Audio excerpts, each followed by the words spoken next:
¿Qué pasa cuando la hipocresía toma en gran medida el lugar de la verdad? ¿Qué pasa cuando quienes ocupan un rol protagónico en una sociedad terminan escindiendo lo que es su gestión, su pensamiento, su personalidad y terminan generando un efecto dramático entre quienes están a su alrededor? Mire, hoy quiero hablarle de tiempos oscuros, quiero hablarle de tiempos medievales y referenciarme a lo que es una guerra que tenía lugar en ese momento y en ese espacio, y hablar de una guerra santa, una guerra contra los turcos que habían emprendido los cristianos. Y entre los cristianos, nuestro personaje del día de hoy, nuestro protagonista, es un hombre y es un joven, en todo caso, que pertenece a una familia aristocrática, es un vizconde y se llama Medardo de Terralba. Es este vizconde quien prácticamente se alza en armas, es un caballero, va montado en un precioso caballo y ya está prácticamente cabalgando la llanura de Bohemia, y es allí cuando empieza a divisar. En la historia queda bastante claro que aparece el enemigo de pronto, él no lo esperaba,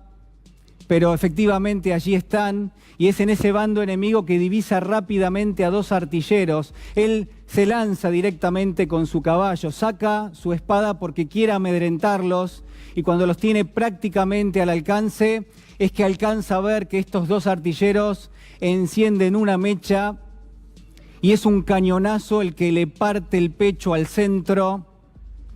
y directamente lo divide en dos. Literalmente Medardo de Terralba, el vizconde, queda, yo le diría, partido al medio. Claro, los restos del vizconde en la historia se cuenta perfectamente bien. Van adentro de una carretilla, esa carretilla se traslada rápidamente al hospital. Hay un esfuerzo por parte de los médicos, hay cirujanos que directamente en la mesa de operaciones, en esa masa amorfa que es el cuerpo del vizconde, empiezan a reconocer un brazo y una pierna, y dentro de ese brazo y esa pierna, en ese espacio está un tórax y está el abdomen, y empiezan a reconocer su cabeza. Ha quedado una oreja, ha quedado un ojo, y prácticamente la mitad de la nariz, la mitad de la boca, la mitad de un mentón y también de la frente. Los médicos, yo les decía, suturan todo lo que pueden, pegan, amasan las partes del cuerpo prácticamente. Hay quien anuda las vísceras del vizconde, y están aquellos que directamente cauterizan lo que son sus venas, hasta que... Y solamente unas horas después, señoras y señores, el milagro ocurre, porque estamos ante una historia totalmente fantástica y milagrosa. Es el vizconde el que despierta, abre su único ojo, es el orificio de su nariz el que se expande, empieza a respirar, y es entonces que, en definitiva, el vizconde parece que ha sobrevivido. Pero en esta historia, en El vizconde de Mediado de Italo Calvino, la fantasía toma lugar, y lo que nos va a contar en esa historia es precisamente que no solo el vizconde, o al menos la mitad del vizconde, va a sobrevivir, van a sobrevivir sus dos mitades. Esto es lo que va a contar Italo Calvino. Van a tomar vida propia cada una de ellas, pero sobre todas las cosas lo que hay es una escisión donde el bien va a quedar de un lado y el mal va a quedar del otro. En esta historia prosigue rápidamente lo que es la secuencia. Está quien regresa a Terralba, el vizconde va a regresar, claro, va a ser el vizconde malo el que va a terminar regresando primero, va a ser su parte derecha la que va a terminar retornando a Terralba, y va a sembrar el terror, y va a sembrar el caos, y todo se va a transformar a su alrededor, y va a ser el huracán y las tormentas, y los cielos cubiertos y la noche, pero sobre todas las cosas va a desatar la anarquía, va a hacer ejecuciones. Es un hombre que está apegado al terror, que está apegado totalmente a la crueldad. Fíjese que a lo largo de los capítulos nos vamos a enterar que va a ir incendiando todo, los establos de las familias más pobres, va a incendiar los asilos de los leprosos, va a incendiar su propio castillo, el lugar donde vivía en definitiva con su familia. Es la mitad mala del vizconde,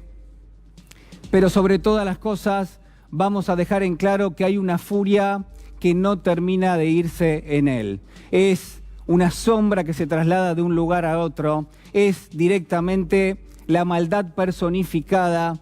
deambula por las noches, deja pastar a su caballo en el medio de las tumbas de los cementerios,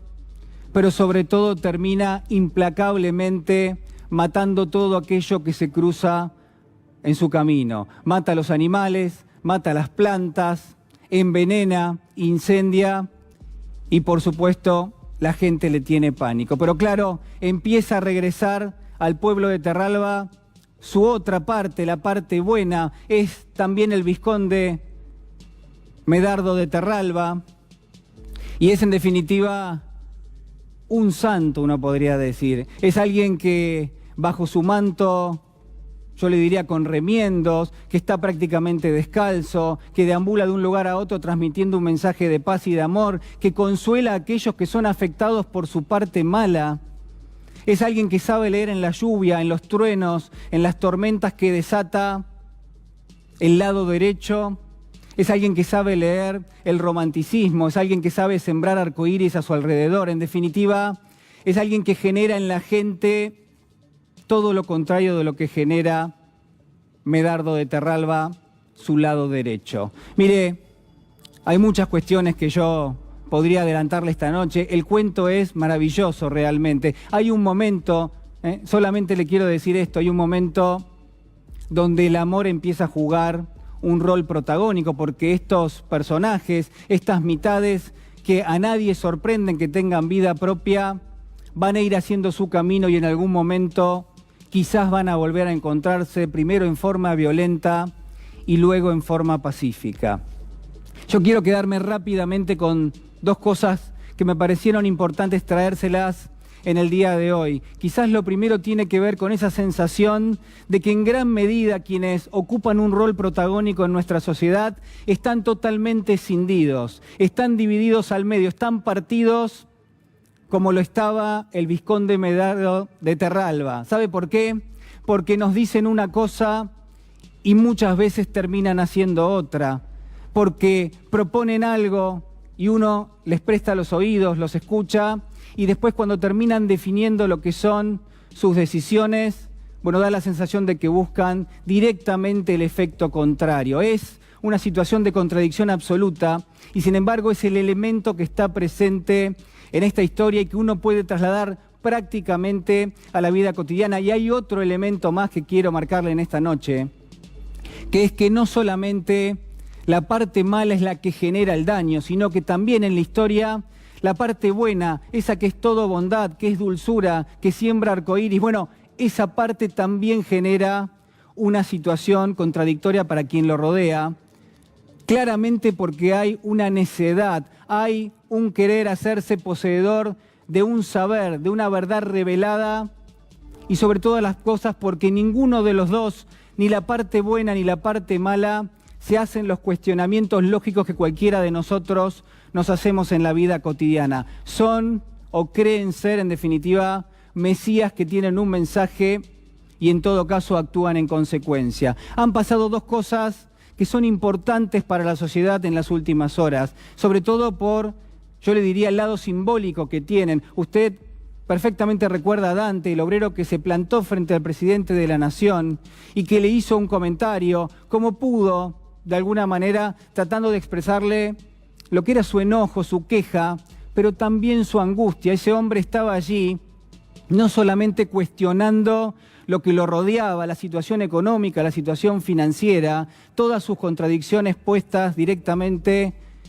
en la mano del señor presidente de la Nación, sino también planteando sus propios cuestionamientos por estar haciendo ese planteo al presidente. Ahí está la angustia, ahí está la amargura de este obrero, de Dante, que fue lo que pudimos percibir. Ahora, yo le pregunto a usted, ¿usted vio al presidente cuestionándose algo? ¿A usted no le llama la atención que la reacción del presidente, uno se pregunta, ¿cuál ha sido? Bueno, ha sido buena, ha sido empática, fue directamente a tratar de abrazarlo. Ahora, existe una contradicción enorme porque ese mismo presidente, o en todo caso su otra mitad, vaya a saber qué lado es del presidente, la que se mete en el despacho de la Casa Rosada y la que toma las decisiones que terminan afectando a miles de familias y a millones de argentinos. ¿Cuál es el costado, cuál es el lado del presidente de la Nación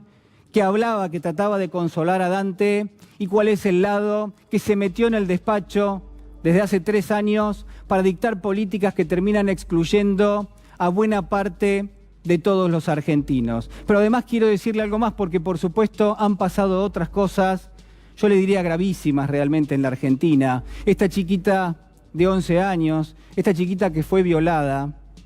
fue además, en todo caso, yo le diría, sumida en una verdadera pesadilla, yo le diría con un malestar enorme. Es alguien que ha sufrido, es una chiquita de 11 años, le repito, que no solo ha sufrido una violación, sino además ha sufrido la indiferencia de buena parte de la sociedad tucumana, pero sobre todo de quienes ocupan un rol protagónico, tal y como lo tenía Medardo de Terralba en esa sociedad, y han plantado en gran medida una actitud que denota, uno podría pensar, malicia, o en todo caso, que creen ser poseedores de una verdad que va por encima, o que se ubicó por encima, ¿sabe qué?, de los derechos de esta chiquita, derechos que están contemplados en una ley que tiene prácticamente 100 años en la República Argentina. Pero no solamente eso, han mentido en su nombre, le han vedado su derecho a interrumpir su embarazo en el momento en el que debía hacerlo, la han sometido a una verdadera pesadilla, pero sobre todas las cosas, yo le diría, mire, le han negado directamente la posibilidad de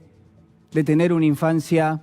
por lo menos como mínimo, amparada en lo que ha sido y en lo que es nuestra ley. Son quienes han pasado por encima de la ley. Ya no tiene que ver directamente con una situación de posicionarse de uno u otro lado de lo que es la legalización del aborto. Esto tiene que ver directamente con la ley, y en gran medida quienes creen ser poseedores de una verdad, el gobernador de la provincia de Tucumán, el arzobispo de Tucumán, quienes forman parte de la salud pública de esa provincia, bueno, han pasado por encima de los derechos de esta chiquita. Yo quiero terminar diciéndole que en nuestra sociedad, pero sobre todo quienes ocupan un rol protagónico, en muchos aspectos están cruzados no solamente por convencionalismos, no solamente por lo que uno podría considerar que son contradicciones en sí mismas como las que estamos comentando, sino también por intereses que muchas veces quedan ocultos y también por muchísima hipocresía. Quiero decirle que es necesario que el gobierno recapacite, que es necesario que el gobierno tome otra salida a esta terrible situación que atravesamos los argentinos, porque somos los argentinos los que nos merecemos tener gobernantes más humildes, más apegados a la realidad, pero por sobre todas las cosas con mayor ética.